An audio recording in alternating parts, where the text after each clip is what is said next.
하나님의 은혜가 얼마나 놀라운지 DRCF 교회 안에서도 그렇고 무엇보다도 저희가 미국에서 25, 6년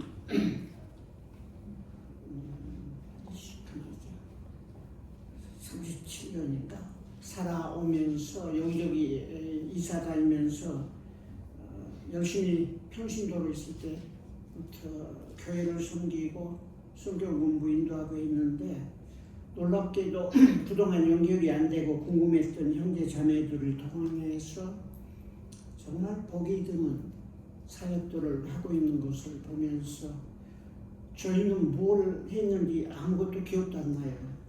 자세히 그냥 특별한 몇 가지 사건만 기억나는데 이제 그분들 만나서 얘기 들어보니까 그런 일이 있었구나 했는데 anyway 참 하나님이 말씀이 뿌려질 때에 마음밭이 준비되고 헌신하고 충성할 때 얼마나 크고 놀라운 열매들을 맺게 되니까 100배 얘기를 했는데 지금 집사람이 많은 그 가족 같은 경우는 지금 분당에 있는 지구촌교회에서 아주 큰 사역들을 하는데 교회 역사상 그런 일이 없었던 것 같아요. 몇십 년 되고 한국에서 가장 큰 침례교회인데 두 부부가 어마어마한 사역을 하는데 이건 사람이 하는 게 아니고 성령 안에서 순종하고 헌신하면서 너무너무 아름다운 열매를 맺는 걸 보았고 또 이제 저희가 네브라스카 대학에 있을 때 저는 그때 장로고 이제 교회 장로면서 거의 목회를 또 그때도 했는데 정말 하나님 만나지 못했으면 중산적인 삶을 하기 어려웠던 한 형제가 예수님을 극적으로 만나고 치유함 받고 그리고 얼마 있다가 저희는 떠나게 됐어요. 그래서 늘 궁금하고 한국 들어가서 얼마나 이 사람이 다시 옛날 삶으로 돌아가지 않았을까 하는 궁금증도 있고 혹시 돌아가지 않고 주님을 섬긴다면 어떻게 지금쯤 살고 있을까 늘 궁금했는데 연락할 방법이 없는 거예요. 그래서 이번에 이제 여러 가지 루트를 통해서 전화번호를 확실히 확인을 했고 이제 한국 가서 전화를 했는데 마침 연결이 돼서 만났습니다. 그래서 그분의 사역도 보면은 두 분 다 사역이 제가 볼 때 하나님 나라의 사명에 하나님이 가장 기뻐하시는 사역들을 하고 있는 걸 확인하고 손상기 부부 같은 경우는 영화로나 다큐멘터리로 만들어도 되겠구나 할 정도로 새롭게 하세요라든지 이런 좋은 프로그램에 소개도 했으면 좋겠다는 마음이 들었고 또 그 네브라스카 대학에서 교제하고 돌아가서 사역하는 분도 정말 귀한 사역을 하고 있습니다. 그 탈북자를 특별히 지원하고 돕고 또 탈북자 중에 헌신된 사람을 50명 정도 이렇게 스카우트해서 통일이 되면 북한 땅에 들어가서 교회를 개척할 수 있도록 훈련하고 무엇보다도 그분들을 경제적으로 한 달에 한두 번씩 만나는 것 같은데 만날 때마다 재정적인 도움을 주면서 어떻게 보면 선교요 귀한 하나님 나라 일을 하는 걸 보면서 하나님의 은혜가 얼마나 크고 놀라운지 감사하고 또 저희는 어떤 면에서는 부끄럽고 회개하는 시간도 됐습니다. 저희가 한 게 아무것도 없었는데 하나님은 이렇게 크게 놀랍게 저 사람들을 쓰셔서 한국 교회에 아주 드문 뛰어난 사역들을 하고 있구나 하는 걸 보면서 한편으로는 감사하고 기뻐하면서도 부러움과 함께 회개하는 시간을 가졌습니다. 그래 집사람이 웬만한 건 다 얘기했는데 그래서 본문 말씀에 보면은 그 씨뿌린 자의 비유인데 이 비유 자체를 여러분이 처음 듣는 사람도 뭐 옛날부터 들은 어린 아이들까지도 비유가 아주 쉽고 명확합니다. 아주 그 마음밭이 다른 네 가지 상태, 그래서 그 마음밭에 따라 어떠한 영향이 있는가, 이런 것들은 너무 쉽고 간단하지만은 또한 영적으로 예수님이 이 말씀을 하실 때 이 안에 담겨 있는 하나님의 깊고 오묘한 또 비밀이 담겨 있다는 것을 또한 살펴볼 수 있습니다. 그래서 마태복음 13장에 보면 7번의 비유를 말씀하고 있어요. 이 비유는 모두 하나님 나라가 어떻게 출발해서 어떻게 발전 확장해서 어떻게 완성되어 가는가를 7가지의 비유 말씀을 통해서 소개하고 있습니다. 그 첫 번째 비유가 씨 뿌리는 자의 비유고, 나머지 6가지 비유도 다 하나님의 나라와 관련이 다 되는데 시간도 없고 그래서 제가 짧게 이제 씨 뿌리는 자의 비유를 소개하려고 하는데, 사실 씨 뿌리는 자의 비유 중에서 어떻게 보면 궁극적으로는 씨 뿌리는 자는 예수님이라고 생각할 수 있어요. 그리고 예수님을 믿는 하나님의 백성들, 전도자들, 제자들일 수도 있고, 또 이 7가지 하나님 나라의 비밀을 얘기하면서 이것은 교회의 모습도 이 안에 담고 있다고 생각이 됩니다. 예수님은 6월절이 마지막 3번째, 아마 6월절이나 됐을 것 같은데, 예수님 지상에서 예루살렘에 입성을 했고, 그때 6월절 중에 놀랍게도 예루살렘에 그 예배하러 찾아온 헬라인 이방인 몇 명이 예수님 제자 빌립한테 가서 선생님, 우리가 예수님을 뵙고자 합니다 하니까 빌립이 예수님께 그 소식을 전하니까 예수님이 하신 말씀이 인자의 영광을 얻을 때가 왔도다 하시면서 하신 유명한 말이 요한복음 12장 24절입니다. 내가 진실로 강조해서 너에게 이르노니 한 알의 밀이 땅에 떨어져 죽지 아니하면 한 알 그대로 있고 죽으면 많은 열매를 맺느니라. 이 말씀은 예수님 자신의 삶이에요. 예수님의 생명과 죽음과 부활과 승천을 통해서 만민을 구원하시는 하나님의 섭리를 예수님이 이건 마지막 고난주간에 지금 십자가 며칠 전에 하신 말씀이에요. 이 말씀 자체 속에서 이 씨 뿌리는 자의 삶은 어떤 것인가를 우리가 생각해 볼 수 있습니다.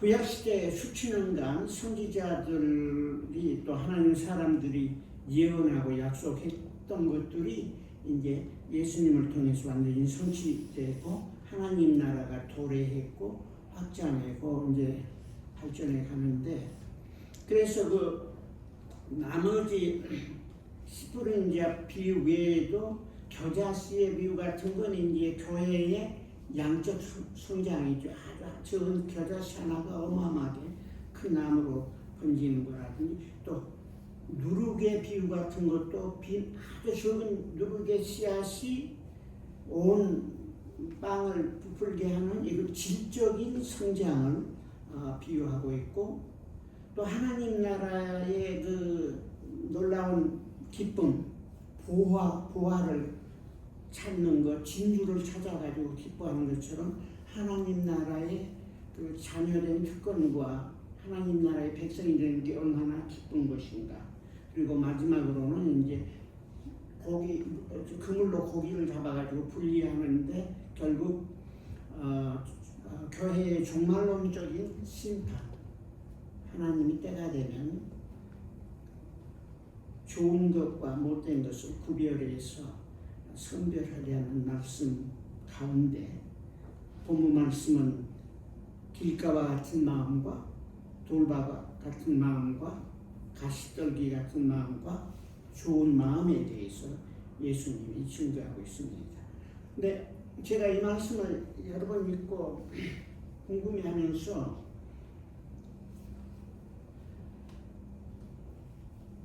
우리가 씨를 뿌리는 것은 이 말씀에 보면은 이 네 종류의 마음밭에 다 뿌려야 돼요.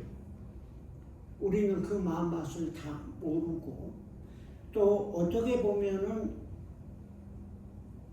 어느 누구도 하나님 편에서 봤을 때 좋은 밭일 확률은 제로입니다. 인간의 죄성을 가지고 태어난 모든 인생들은 결코 그 안에 좋은 밭이 자생적으로 생길 수 없는 거예요. 예레미야 선지자에 보면은 17장에 만물보다 거짓되고 심히 부패한 것은 마음이라고 그랬습니다. 누가 이걸 알리요? 여호와 하나님은 부패하고 거짓된 인간의 마음을 아시는 분입니다.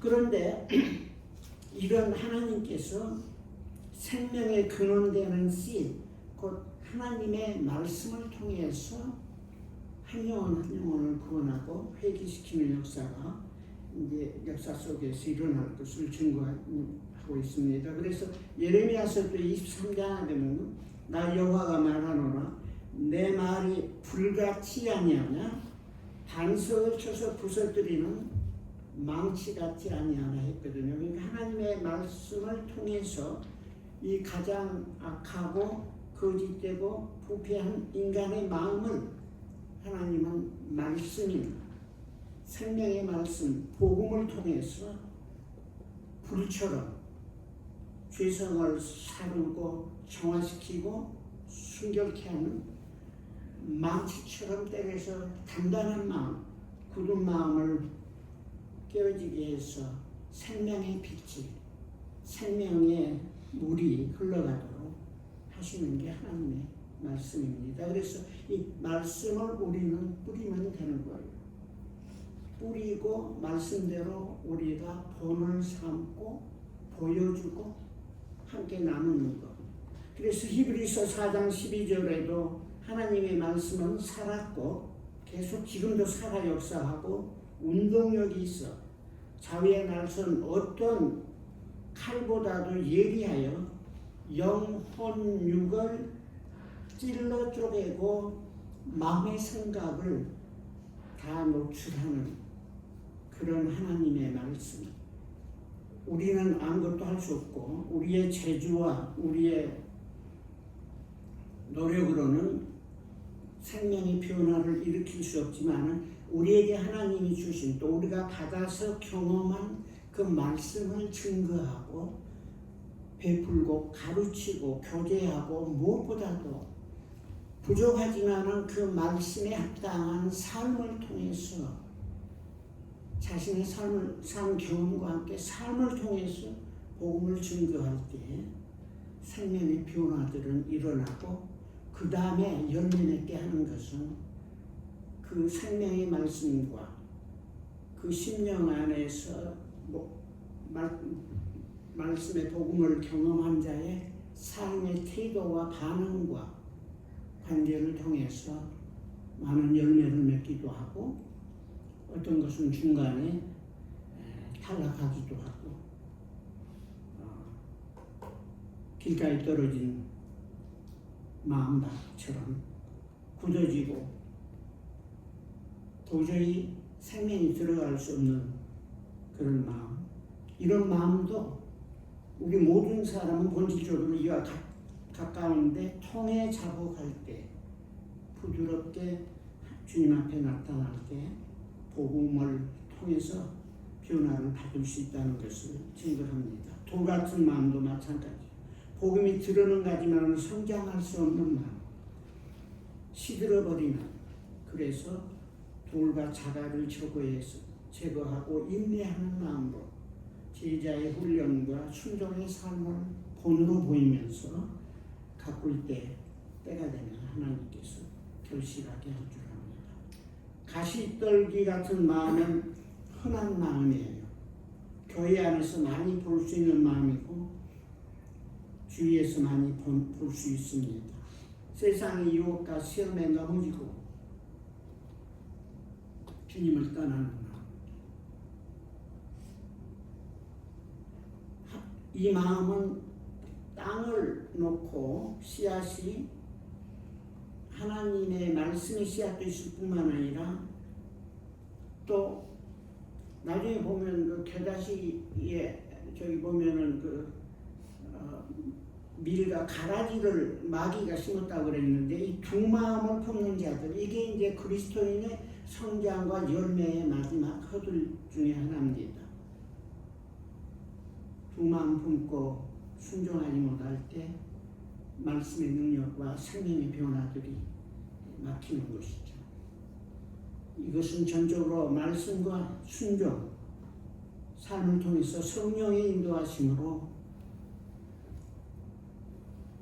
변화를 이루어가며 주님께 전적으로 순종할 때 좋은 땅처럼 열매 맺는 삶을 살게 되는 것입니다. 신앙인의 삶은 열매로 하는 것이에요. 우리가 다 각자 부르심을 받았지만 다른 부름이 있고 또 부름받은 저와 여러분, 거듭난 모든 자에게는 각자 다른 재능과 하나님이 주신 성령의 은사들과 타고난 여러 가지 기술들이 있습니다. 그래서 하나님께 우리가 얼마나 순종하고 헌신하느냐에 따라 개개인의 타고난 재능과 또 성령 안에서 우리에게 특별히 주신 그 은사들을 통해서 다른 분량의 열매를 거두게 되는데 이 열매의 비결은 결국 우리가 얼마나 헌신하느냐, 얼마나 충성하느냐, 얼마나 삶에서 순종의 본을 보이느냐에 달려있는 것입니다. 그래서 우리가 이 시대를 살아가면서 갈라디아서 6장 7, 8, 9절에 보면은 스스로 속이지 말라고 그랬어요. 하나님은 조롱을 받지 아니하신다고 그랬습니다. 하나님을 무시하고 조롱하고 잘못 이해하거나 잘못 증거할 때 사람이 무엇으로 심든지 그대로 거두리라. 심는 대로 거두는 원리는 자연의 섭리고 영적인 원리이기도 합니다. 그래서 어떤 사람은 자기 육신을 위해 심는 자가 있고 그것은 썩어질 것을 거둘 것이고 성령을 위하여 심는 자는 영생을 거두고 오늘 여러 배의 열매를 맺는 것처럼 또 간증 말씀을 나눈 두 분처럼 풍성한 열매를 맺게 되는 것입니다. 그래서 저와 여러분은 이 시대에 뿌리는 삶이고 삶을 베풀고 복음의 증인으로 순종하고 무엇보다도 삶의 모델이 되어 훈련하고 양육하는 사명을 가졌는데 이때 실망하지 않고 낙심하지 않고 기법하지 아니할 때 때가 되면 주님이 거둘 것입니다. 우리가 선을 복음 증거를 행하되 낙심하지 말지니 피곤하지 아니하면 때가 되면 거두리라. 많은 거둠을 겪게 될 것입니다. 저는 최근에 유튜브를 통해서 많은 걸 자료들을 보고 듣게 되는데 특별히 놀라운 건 이제 제가 그런 부분을 자꾸 보면은 그런 부분에 자꾸 유튜브들이 떠서 자료들을 보여주는데 이틀 전인가 The Cloud of Witnesses 라는 유튜브가 있어요. 히브리서 11장에 우리에게 구름대 같은 증인들이 있다는 거기에서 표현해서 구약시대 사람들이 아니라 종교개혁 이후 혹은 초대교회부터 지금까지 전 세계에서 선교와 복음을 위해서 헌신한 사람들의 삶을 거기에서 이제 자세히 증거하고 있는데 제가 이번에 몇 개 여러 개를 봤지만 그 중에 하나 이제 라리몬 선교사의 그 프로그램이 하나 있더라고요. 근데 라리몬은 우리 침례교 교단에서 IMB 곧 국제선교부에서 그분의 이름을 딴 크리스마스 선교헌금을 합니다. 라리몬 크리스마스 오퍼링. 근데 이분이 중국에서 40년간 평생을 헌신하고 충성했는데 사실은 대학교 때는 대학생들 여자 대학에 가는 것 같은데 그 친구들이 이 라리몬을 뭐라고 불렀냐면 배불이라고 그랬어요. 마귀라고. 저 여자 마귀라고. 이 여자가 기독교에 대해서 반감을 갖거나 거부하는 정도를 넘어서 대불이라고 할 정도면 얼마나 그 마음밭이 어둡고 험악합니까? 그러나 친구들의 기도와 숨어졌던 기도와 또 그 수양회 때 말씀을 들으면서 이분이 철저히 회개하고 하나님께 헌신했을 때 이분을 통해서 중국에서 크고 놀라운 열매를 거두게 됐고 그걸 기념해서 라리몬 크리스마스 오퍼링을 통해서 지금까지 7.5조 한화로 5 빌리언 달러 선교헌금이 그 옛날부터 시작할 때부터 지금까지 모금됐더라고요. 최근에는 2.1억 달러 작년인가 선교헌금이 모금됐는데 하나님은 이렇게 한 여인의 굉장히 키도 4피트니까 1m 20밖에 안 되고 죽을 때 몸무게는 50파운드였어요. 다 주위 그 가난한 중국 사람들한테 헌신하고 하더니 거의 굶어 죽은 것 같다고 그래요. 매일 골방에서 기도하고 성육신적인 전적인 사랑, 예수님의 삶을 중국인들에게 고통과 굶주림과 그 아픔을 육체와 영혼에 그대로 체험하면서 살았고 그 모든 것이 말씀에 끈질긴 순종을 통해서 귀하고 아름다운 열매를 맺었던 것을 기억합니다. 저와 여러분은 이 시대에 이 자리에 있는 게 하나님의 큰 부르심이고 축복이고 기회입니다.